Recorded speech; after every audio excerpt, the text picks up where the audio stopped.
E agora, você acompanha pela Rádio Rio de Janeiro o programa Estudo das Obras de André Luiz. Vamos refletir sobre o livro Nosso Lar. Produção e apresentação, Tereza Cristina e Marco Antônio. Amigos ouvintes, é com muita alegria que retornamos aqui a fim de podermos continuar o nosso estudo, a nossa leitura sobre a obra Nosso Lar, do espírito André Luiz, na psicografia de Francisco Cândido Xavier. Olá, caros ouvintes, é um prazer novamente podermos estudar junto essa obra maravilhosa que nos ajuda a compreender melhor como é a vida no mundo espiritual, já que todos nós vamos desencarnar, como sendo a única coisa certa da nossa vida na Terra é saber que um dia vamos desencarnar. E nós estamos no capítulo 7, a explicações delísias. E nesse capítulo, no programa passado, a gente conversou sobre o espanto de André Luiz ao ver que a natureza em nosso lar, ela é muito mais exuberante que a natureza aqui na Terra. A gente comentou que lá há todo um cuidado, um comprometimento dos habitantes em cuidar da natureza, em cuidar dos... Lá tem pomares, jardins, eu até brinquei que eu imagino como que deve ser gostoso o suco de manga, já que lá tudo é mais exuberante, é uma cópia melhorada da terra. A gente ainda brincou com isso. Tem um livro do André Luiz, mais adiante, E a Vida Continua, que é o último, né? É suco de maçã. É um suco lá, mas aí dá a sensação de... Sabor de maçã, né? Sabor de maçã, mas ele não pega a maçã e bota no liquidificador, não. E não bota açúcar não, Tereza, entendeu? Então, por isso que eu prefiro manga. É melhor já ir treinando o açúcar. Manga é mais doce. Moço, vai chegar lá, moço, tem açúcar? Não, meu filho, não tem não. Tem manga. Então, nós estamos ainda no parágrafo 3º, conversando sobre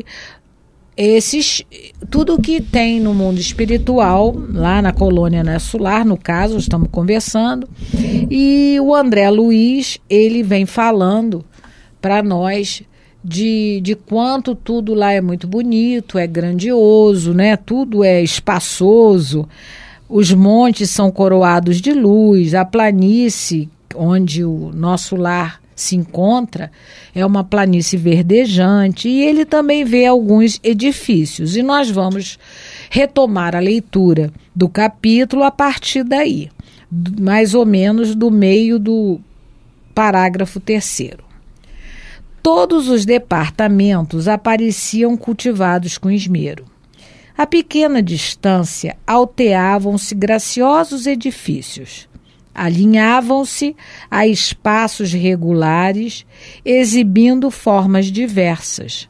Nenhum sem flores à entrada. Olha de novo, só. Tereza. De novo as flores. Mas eu já coloquei 3 vasos na entrada da casa. Gente, mas deixa eu falar, dentro de casa é só aos domingos que eu levo, porque senão ela não bota. Eu brigo às vezes. Pra que é flor? Mas tá olha, se aqui está dizendo que as flores estão em todos os lares, e Deus, não é? E Jesus não criaria flores à toa. A gente tem um relato do Chico Xavier, Marco, lembrei, né? Quando o irmão deles, o José Xavier, veio à Terra depois da desencarnação, era um dia de São Gonzaga. São Luís Gonzaga. São Luís Gonzaga. E parece que perguntaram como é que ele se sentia. Eu tenho a impressão que a história é essa. Uhum. Como ele se sentia, ele dizia que ainda sentia dores de cabeça. E São Luís Gonzaga dá a ele um lírio para ele cheirar, isso. Imediatamente a dor passa. E atualmente a gente tem os florais de Bach, que foi um cientista cujo sobrenome é Bach, eu esqueci o primeiro nome dele, ele desenvolveu um tratamento à base de flores. Então, vamos, né, tô falando para mim primeiro, vamos colocar flores em casa, mas o ideal é a gente cultivar uma florzinha plantada mesmo, né, ou azaleia, ou tem aquela florzinha pequenininha que eu acho que aí todo mundo pode ter em casa, violeta, que vem naqueles vasinhos, não é? Porque se em nosso lar, que é uma colônia, onde todos, não é, têm o comprometimento de pensar no bem, falar no bem, agir no bem, todas, olha aqui o que eles dizem, nenhum dos edifícios sem flores à entrada, então vamos colocar flor na nossa casa. Então, né, isso é mais fácil da gente cumprir, é mais fácil colocar uma florzinha do que a gente deixar de se queixar, deixar de fazer fofoca, porque não é para fazer, né? Mas isso fica um pouquinho difícil para a gente ainda, porque como o meu irmão coloca, né? Às vezes uma fofoca bem feita alimenta, infelizmente, a alma, porque a gente ainda é malicioso. Então, se está difícil a gente controlar o vício de falar demais e falar dos outros, a gente pode colocar uma florzinha. Uma florzinha já é alguma coisa. Olha, eu já comprei 3 vasos, já coloquei lá minhas plantinhas na entrada. Agora eu vou arranjar uma plantinha. Depois do estudo de hoje, vou arrumar uma plantinha florida para botar em casa. Porque seja Deus, vamos Por lá. que eu não tinha planta? Porque eu já falei aqui, eu já fiz o meia-culpa. Porque eu sou um pouquinho preguiçosa para ficar regando plantinha. Mais uma coisa para fazer, mas vamos lá. E ele continua. Mas teria deixa eu só parar um pouquinho. Vai falar das flores? Não, a promessa já foi feita, vamos ver. Novamente, nós falamos no programa passado, a pequena distância, ele relata graciosos edifícios, né? Construções. E isso aqui é o começo já de uma realidade que nós vamos viver em toda a obra André Luiz, edifícios, né? Vários setores de estudo que se perdem de vista. Por exemplo, no livro Sexo e Destino, que é um dos últimos da série André Luiz, tem o departamento do Nosso Lar, que é chamado Almas Irmãs, que trata sobre sexo. Os espíritos vão lá estudar sobre a questão do sexo. Penalogia e sexo, sexo e família, sexo e responsabilidade, são vários setores. O André Luiz diz que é uma construção deveria da UFRJ, né, que são vários edifícios, é uma construção de 4 quilômetros quadrados. São 4 quilômetros quadrados de edifícios. Ele fala em vários e vários edifícios, né? É um setor de trabalho, setor de estudo, em que são 4 quilômetros de construções. E tem bastante flores, tá? Tem jardins e tudo. A natureza também. Então, são construções. E aí, quando nós relatamos no último programa, a gente podia indagar, mas cadê a fábrica de cimento, de tijolo que não tem? São construções mentais, que quem tiver um pouco mais de dúvida, né, claro, normal, é interessante sempre ter a dúvida, porque senão a gente não estuda, não pesquisa, né? No livro dos médiuns, no capítulo do Laboratório do Mundo Invisível, né? A gente vai ver ali relatos de construções mentais, e Kardec relaciona muito bem ali. Então, são construções mentais que são feitas. E aí são feitas pelos espíritos responsáveis por isso, né? Cada setor lá tem um setor de trabalho. Nós vamos ver fábricas, o André Luiz vai relatar sobre a existência de fábricas também. Trabalho para todos. Nós vemos hoje, por exemplo, o progresso da ciência, nós estamos falando isso no último programa, sobre, por exemplo, no setor de construções, né? Por exemplo, a energia solar, as placas de energia solares. Que maravilha, né? Edifícios e grandes empresas de vários países estão funcionando à custa de energia solar. Captada a energia do sol é armazenada e usada nas máquinas. No Nordeste, a energia é eólica. A eólica, né? Aproveitando os ventos. Os ventos, né? E por isso mais barata. E por isso muito mais barata e acessibilidade a todos. Então, está aí a natureza. Então, para que isso fosse feito, teve um pensamento antes, alguém raciocinou, alguém pensou.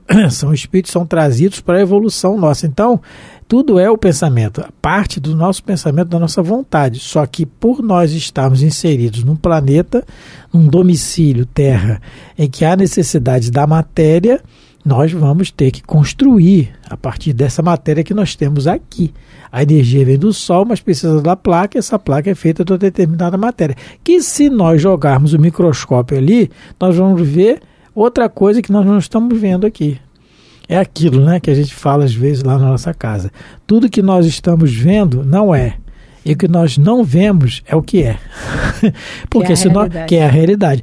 Uma mesa de madeira, por exemplo, ou de mármore, se nós jogarmos o microscópio com potência, nós vamos ver o que realmente é e que nós não estamos vendo sem o microscópio. E que na realidade é. Foi assim que Pasteur descobriu a existência dos micro-organismos e foi tão criticado, tão perseguido por isso, né? Porque não era médico. Então, ele não era médico.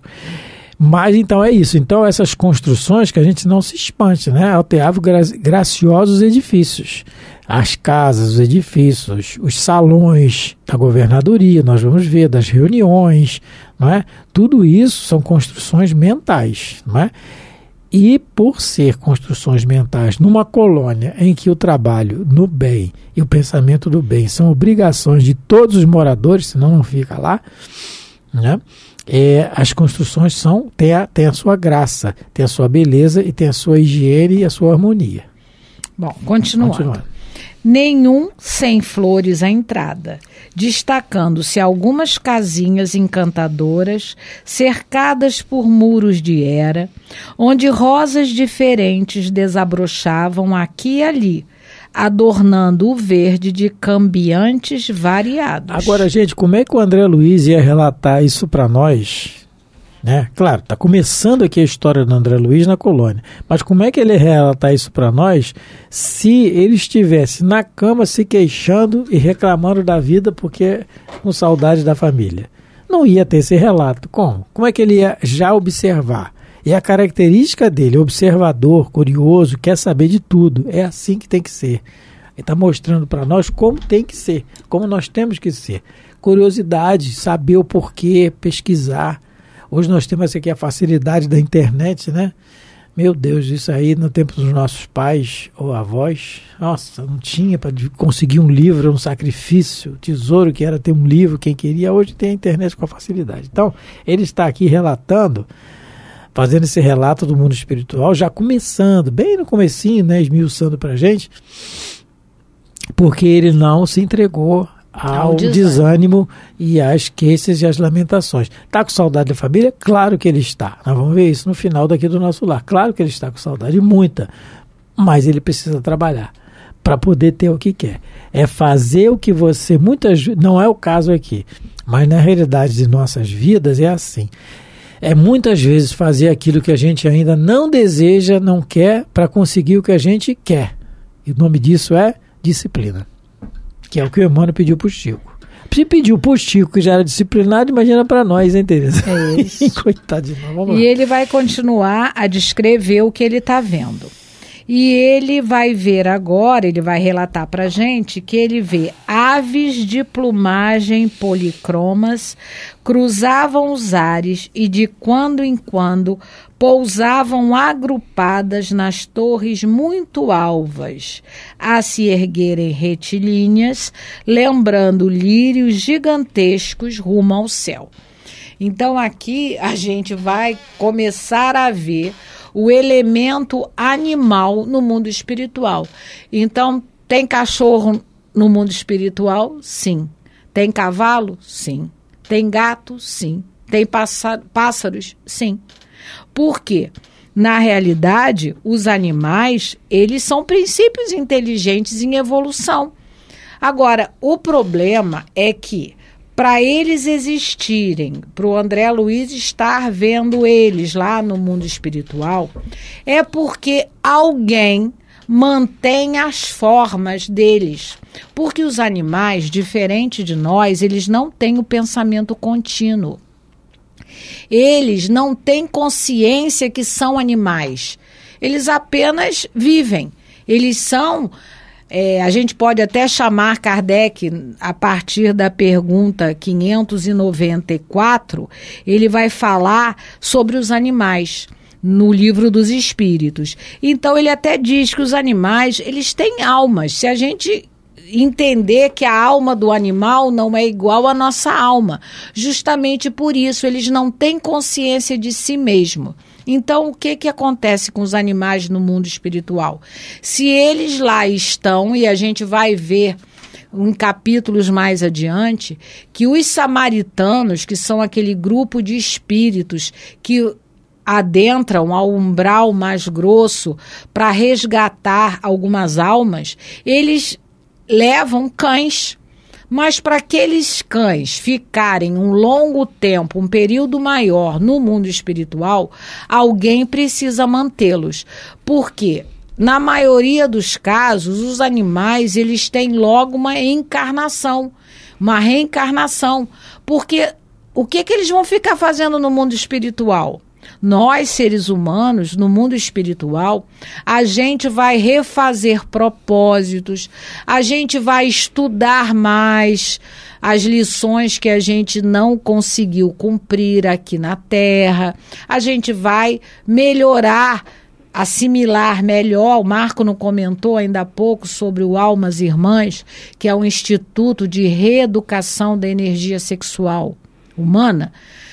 Então, a gente desencarnou, faliu nos nossos deveres matrimoniais, familiares, a gente vai se matricular quando morrer num instituto, ou o Almas Irmãs, ou um análogo a ele, e vamos estudar novamente para que serve a energia sexual, o respeito que a gente deve ter com essa energia que Deus nos deu, que é criação divina. Então, os animais, não. O que eles precisam aprender? Eles apenas vivem do instinto. Lógico, a gente sabe que tem animais que já começam a desenvolver a inteligência, os primeiros lampejos. A gente observa, às vezes até na televisão, gorilas, macacos, que querem pegar algum alimento, eles já buscam uma ferramenta, um pedacinho de pau. O que é isso? A inteligência em lampejo, em desenvolvimento. Mas aqueles animais que o André Luiz vai relatar para a gente no mundo espiritual, se eles estão lá, é porque eles têm uma utilidade. Então, na pergunta 600 do Livro dos Espíritos, Kardec faz a seguinte pergunta: sobrevivendo ao corpo em que habitou, a alma do animal vem achar-se depois da morte num estado de erraticidade como a do homem? Erraticidade a gente sabe que é o mundo espiritual, e são os locais em que todos aqueles que precisam reencarnar vão ficar, sejam colônias, né? Geralmente são colônias. E aí os espíritos dizem: fica numa espécie de erraticidade, pois que não mais se acha unido ao corpo, mas não é um espírito errante. O espírito errante é um ser que pensa e obra por sua livre vontade. De idêntica faculdade não dispõe o dos animais. A consciência de si mesmo é o que constitui o principal atributo do espírito. Que não é o caso do animal. Ele não tem consciência de que é animal. E ele também não tem a consciência de Deus. O ser humano, mesmo aquele mais primitivo, ele já tinha consciência de uma energia superior, da divindade, porque ele já tinha o pensamento contínuo. Aquilo que ele não conseguia responder, o que acontecia com ele, que ele não conseguia a resposta àquela época, ele jogava para uma energia superior, para um poder superior. Fosse, no caso dos primitivos, o poder solar, o poder lunar. Para os primitivos, o sol era um deus, Tereza, a lua era um deus. Só um... Ele não terminou. Então tá. Só terminar a resposta. O do animal, quer dizer, Vamos repetir. A consciência de si mesmo é o que constitui o principal atributo do espírito. O do animal depois da morte é classificado pelos espíritos a quem incumbe essa tarefa e utilizado quase que imediatamente. Não lhe é dado tempo, muitas das vezes, de entrar em relação com outras criaturas.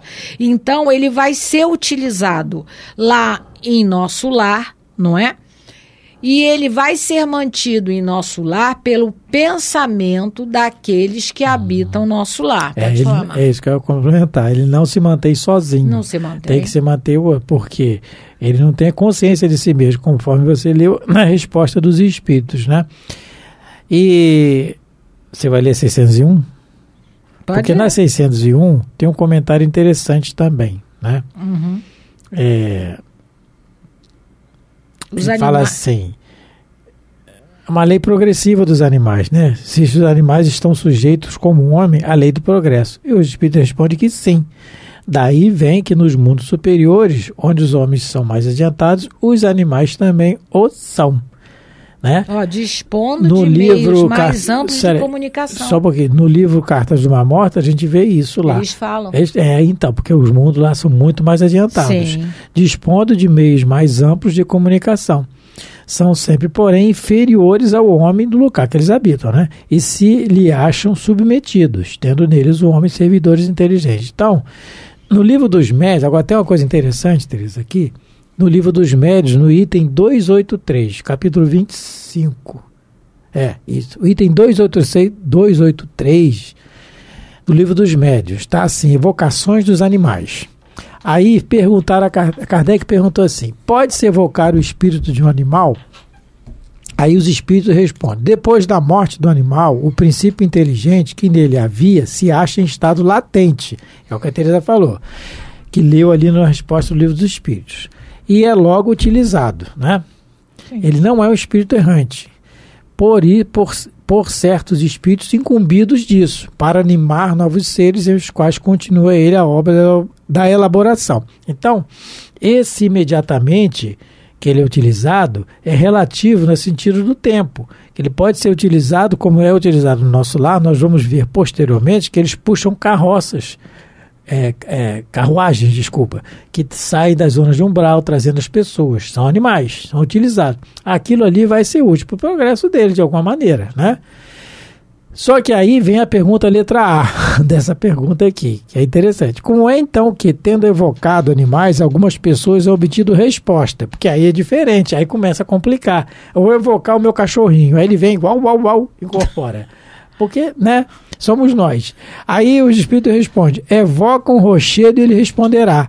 Há sempre uma multidão de espíritos prontos a tomar a palavra sob qualquer pretexto. Quer dizer, evoca um rochedo, ele vai responder. Quer dizer, não é assim que funciona. O animal... Ele é o nosso cachorrinho, nosso querido, mas ele não é evoluído como homem, não é.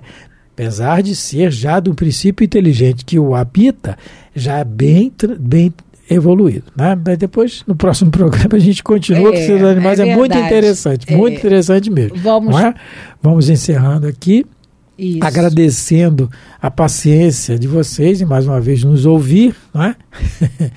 E que Jesus continue abençoando os nossos corações e que, se Deus permitir, estaremos aqui novamente na continuação do estudo. Como o Marco colocou, esse é um assunto muito interessante e é um assunto que gera muitas dúvidas. Então, no próximo programa, se Deus quiser e permitir, nós vamos voltar a esse assunto, a questão dos animais no mundo espiritual. Não é? Até para que a gente, como o Marco colocou, a instrução no livro dos médios, para que a gente não acredite que um animal desencarnado ele possa vir e se comunicar. Por mais que ele goste do seu dono, ele não tem essa condição ainda. Um dia, em mundos superiores, com certeza, bem mais evoluídos que a Terra, ele vai aprender a se comunicar. Muito obrigado a todos, que Jesus possa abençoar o lar de todos vocês. Obrigada pelo carinho. Paz a todos. A Rádio Rio de Janeiro apresentou o programa Estudo das Obras de André Luiz. Produção e apresentação, Tereza Cristina e Marco Antônio.